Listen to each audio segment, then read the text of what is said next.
the House passing their tax overhaul bill. It was just not long ago, the final vote 227 to 205, but the ultimate passage is still long, and one of the big hurdles is the Senate.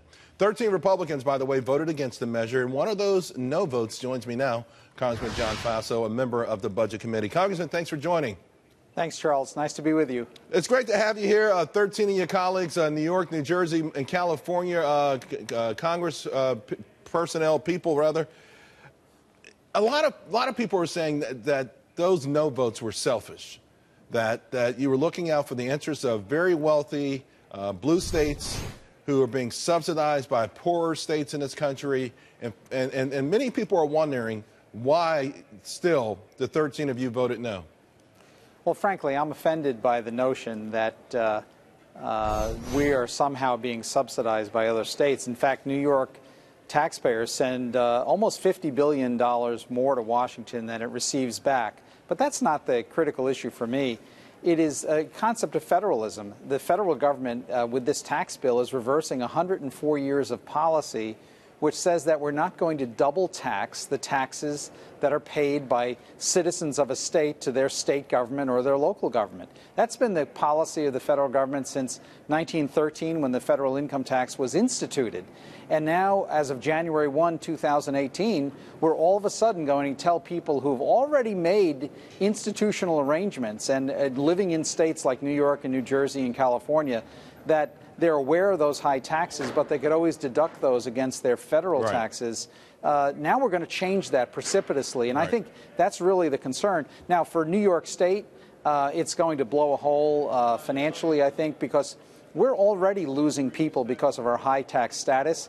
Governor Cuomo doesn't do anything about it, frankly. He whines and complains about it. But I'm not prepared to sacrifice my own taxpayers because Albany doesn't act.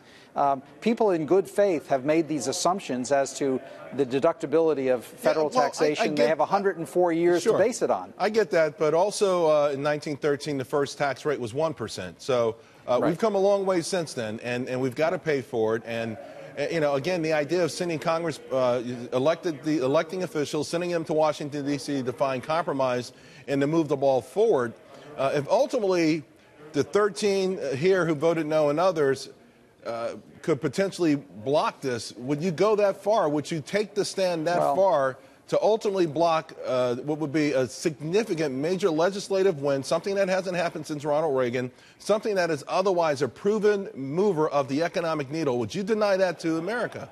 Well, I want to see tax reform. I've campaigned on it. But I also believe in federalism, and I'm a conservative. I believe that the federal government shouldn't tax the money that people pay to their state and local governments. We're subjecting that to double taxation. That's the principle here. And I would hope that isn't there a difference between deducting something and paying it twice? I think there's a fine line here. You know, Charles, other people in other states are saying, you know, and I know New York. I live in Jersey. We're worse than New York, and I understand that as a state we send more money to Washington D.C. than we receive. But money is fungible. When it comes specifically to mortgages, people who live in other states and buy homes don't have the same ability to do the write-offs, or at least not to the degree that we do in these blue states, and they believe that's unfair. Well, look at it from this perspective, Charles. We're going to allow corporations and businesses to deduct their state and local taxes. We're not changing that, and yet we're saying to homeowners and individual taxpayers and people doing business in our state, now all of a sudden you as an individual can't deduct the state and local taxes that you're paying, but corporations and businesses can. I'm not sure that's truly fair. Okay, so quickly, let me ask you, because we're running out of time, and I appreciate you coming on. The Senate found $338 billion on something the House has already voted for. Could that be a way of renegotiating this ultimately to get back something, to claw something back with respect to SALT? Well, I'd like to see a change relating to SALT. I'd like to see, at least to a certain level, income tax deductibility. And certainly, if they're going to make this change, they should phase it in over a number of years. But let's wait and see what the Senate does. Right. I'm hopeful that the House and Senate can come together with a tax bill that all of us can support, and maybe even get some Democrats to support it. But I, as a Republican, I firmly believe in fixing the tax code, reducing the burden on individuals and businesses, Sure. creating competitiveness, all those things.